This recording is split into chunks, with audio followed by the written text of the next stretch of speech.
Have you noticed how time seems to slow down when it comes to our parents? We all remember them as strong dad, fixing the porch every summer, mom's pies bringing the whole family to the table. But one day, you catch yourself thinking, why did mom stop calling on Sundays? Why isn't dad tinkering in the garage anymore? Aging isn't a straight line. It's subtle shifts we often miss until it's too late. How do you know when someone you love is entering life's final chapter? Not in years, but in quiet, urgent signs. Today, I'll share 5 signals the body sends up to a year before the end. This isn't hospice dominance, the unspoken reality even doctors rarely mention. Did you know, for example, that an 80-year-old's sudden craving for sweets might not be a whim, but a biological alarm? Or that grandpa's always cold hands aren't just poor circulation, but a clue decoded by Mayo Clinic researchers? We'll explore why Doris from Iowa stopped recognizing her own home a month before passing, how losing just 7 pounds turned Texas veteran Tom's life into a countdown clock, why Florida nurses whisper to families. Listen to their breathing, it speaks louder than words. This isn't fear-mongering, it's about giving your loved one what matters most. Not more time, but a dignified final chapter, where every moment is filled with meaning, not fear. Ready to hear truths even top California hospitals won't say out loud. Don't touch that dial. In 15 minutes, you'll see aging through entirely new eyes. 1. Sudden weight loss. The body's silent alarm. Picture this. Your 80-year-old dad from Nebraska who's always bragged about his appetite pushes away his steak plate. A favorite since 1965. Not hungry, he mutters. You brush it off as a mood, but a month later, his shirt hangs like a sack. This isn't pickiness, it's the body starting its countdown. Did you know losing just 7% of body weight in 6 months is a red flag, per Johns Hopkins? Muscles aren't vanishing from age, they're casualties of energy-saving mode. The gut absorbs nutrients like a cracked sponge, 80% goes to waste. Appetite fades, not from stubbornness, but taste buds going quiet, like an old radio. Take Bob from Arizona, a Vietnam vet. He was chopping firewood at 75. But in a year, he lost 40 pounds, 18 kilograms. Family blamed old age, until his doctor revealed the shocker. His body stopped processing protein. Every steak became poison, sparking silent inflammation. This isn't starvation, the doctor said. It's metabolic rebellion. Palliative Nutrition's secret playbook. Avocados aren't just superfoods, their creamy texture tricks the brain rejecting solids.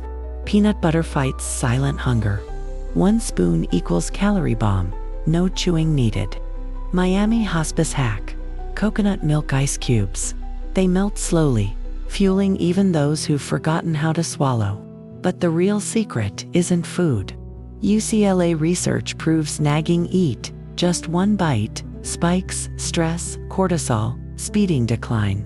Nurse Linda from Oregon shares the best medicine. Sitting close, holding their hand, reminiscing about pancake Sundays. Sometimes a tear on the cheek nourishes the soul more than soup. Remember, the body isn't giving up, it's rewriting the rules. Your job isn't to force feed, but decode its Morse code. Because 2 walnuts in a palm sometimes mean more than a whole pie on the table. 2. Deep fatigue. When energy fades. Imagine Jack from Colorado, a retired firefighter who once climbed 20 floors in full gear, now struggling to carry a coffee cup from the kitchen to the couch.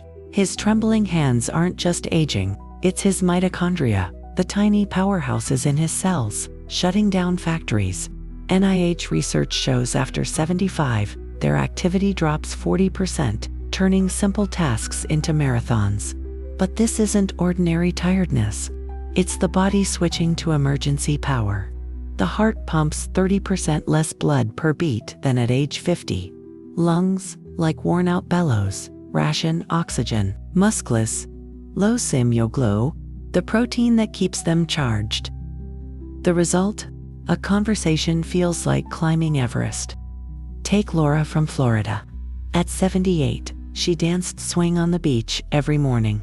Now her day splits into before 11 a.m. when she can sit, and after, when even blinking exhausts her. Her daughter thought, "Mom's just lazy," until an EKG revealed Laura's heart operates at 32% capacity. "This isn't depression," her doctor said. "Her body's saving energy for what matters, keeping her heart beating." Seattle Hospice's energy-saving secrets. Photo album therapy. Spread old photos where they're visible. Stanford researchers found seeing them cuts cortisol production by 17%. Audiobook detox. Voices like Morgan Freeman or a favorite NPR host reduce brain strain for X compared to reading. Nurse Karen's hack. Place a heart-shaped heating pad in their chair. Warmth mimics hugs, slashing energy spent on staying warm. But here's the key. Stop saying, "Let's walk to the mailbox." Mayo Clinic studies prove pushing activity on a drained body triggers microstressors. Instead, try quiet connection. Trace words on each other's palms. Play Elvis concerts. Tap a kid's piano. It sparks brainwaves without strain. Remember, their fatigue isn't failure. It's wisdom redirecting resources. Like a candle burning brightest before it fades. Your role, don't force the flame, just mirror its glow, honoring every flicker until the last. 3. Mental confusion. When the world slips away, imagine 85-year-old Barbara from Georgia, history teacher for 40 years, suddenly forgetting her grandson's name. Her family panics, Alzheimer's, but an MRI reveals a shocking truth. Her brain isn't decaying, it's starving. Capillaries that once delivered oxygen now resemble overgrown trails. UCLA studies show after 80, blood flow to the brain drops 25%, like New York City losing half its subway lines. This isn't dementia. It's a metabolic blackout. Neurons starved of glucose begin shutting down neighborhoods. First names fade, then the route to the mailbox. Finally, how to hold a fork. Dr. Sean from Minnesota's clinic compares it to a radio station. First distant signals, go youthful memories, then local channels, current events, until only static remains. Take Henry from Illinois. A Korean War vet, he once recounted battles in vivid detail. At 89, his speech became a puzzle. There green, rain. His family bought expensive dementia meds. Until a scan revealed silent stroke teeny bleeds that switched off his speech center over 2 years. Neurohacks from San Francisco caregivers. Music therapy. Play songs from their teens. MIT research shows the Beatles or Elvis can reactivate dormant neural pathways. Touch code. Trace letters on their palm. This bypasses damaged brain areas by tapping into muscle memory. Memory triggers. Place vintage items like a Zippo lighter or old pin. Nearby smells and textures spark flashbacks, known as the Proust effect. But here's the golden rule. Never correct them. When Barbara calls her grandson by her late husband's name, hospice nurse Emily in Miami advises, agree, say yes. John would have loved that shirt. It's not a light's a bridge to their reality. Remember, their mind is like an antique map. Labels fade, but the outlines remain. Your role isn't to redraw it, but to shine a light of love on the paths still visible. Because even in confusion's fog, emotions linger longest. A smile at Glenn Miller's In the Mood, a tear at the scent of apple pie. The heart's language outlives the brain's words.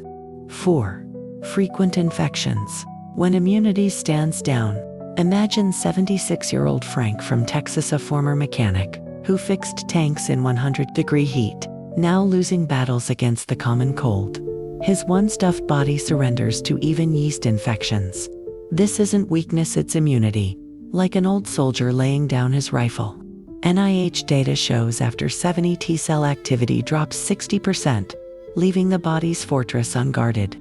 But this isn't just getting sick often. It's a biological truth. Sensing life's final chapter, the body redirects resources from fighting to diplomacy. Macrophages that once devoured viruses now wave white flags. White blood cells, like weary medics, just tidy the battlefield. Take Edith from Ohio. A tiny cat scratch became a festering wound in weeks. Antibiotics failed until tests revealed her lymphocytes stopped dividing. This isn't infection, her hematologist said. Her body decided the war is over. New Mexico hospices defense strategies. Honey armor. Apply Manuka honey to wounds. Its enzymes fight bacteria while immunity clocks out. Air support. Use a salt lamp. Microscopic salt particles / pneumonia risk by 22%. Mayo Clinic study. Nurse Louise's trick. Cold black tea compresses for fever. Stanic acid acts as stealth antibiotics, sparing the liver. But here's the key. Drop the fight at all costs mindset. When 80-year-old Martha from Kentucky got the flu, her son demanded IV drips. A Johns Hopkins doctor stopped him. Her body isn't asking for weapons, it wants peace. Give it silence and turmeric broth. Better than any vaccine. Remember, frequent infections aren't failure. They're the body's wise disarmament, choosing dignity over trench warfare. Your role. Don't push it to fight. Be its peace negotiator. Because even a fading heart deserves its final beats to echo as a march of peace, not cries of pain. 5. Breathing changes. The final rhythm. Imagine 89-year-old Eleanor from Vermont, who sang in her church choir for 60 years now, breathing like an out-of-tune metronome. Inhale, pause. Inhale, gaps stretch to 20 seconds. Her hands are cold as mountain streams in April, lips tinged blue. This isn't nature's mistake. It's her heart, like a weary conductor, slowing the orchestra. Cleveland Clinic research shows in life's final months, breathing becomes a symphony of rest, with pauses the brain uses to reset. But this isn't just shortness of breath. It's the body's whispered farewell. Lungs, like deflated balloons, no longer fully expand. A weakened diaphragm leaves 30% of the work to rib muscles. CO builds up, triggering Cheyne-Stokes breathing, a pattern doctors call waves on sand before the tide retreats. Take Michael from Montana. A former Denali climber, at 92 he gasped like a fish on shore. His family begged for a ventilator until a pulmonologist explained. Each labored breath caused pain. His body isn't begging for oxygen, it's asking for peace, the doctor said, starting a eucalyptus humidifier. Within an hour, Michael slept smiling, his first rest in 6 months. Alaska hospice's final breath wisdom. Elevated comfort. Prop the head at 35 the angle, saving the diaphragm. 40% energy. Johns Hopkins data. Scented ease. Add fur oil to a humidifier. Terpenes. Stimulate the trigeminal nerve, tricking the brain into feeling lungs full.